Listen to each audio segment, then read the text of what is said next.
Ngayon, balik tayo dito. Hindi po nakaprepare si Sara Duterte dito sa affidavit Madriaga. Nagets ninyo? Ha? Hindi po nakaprepare itong si Sara Duterte dito po sa affidavit. At take note, notarize, hindi peke na notaryo. Inamin mismo ng kampo, inamin mismo ng kampo ni Ramil Madriaga na si Sara Duterte at ibang staff ng Office of the Vice President dumalaw po doon sa kung saan nakapiit sa BGMP si Ramil Madriaga. Tapos sasabihin nyo, simpleng kakilala lang. Ang na naman noon, napakagago nyo naman paniwalaan kung simpleng kakilala lang itong si Ramil Madriaga.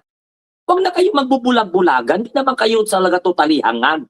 Naghahangag-hangag lang kayo eh. No?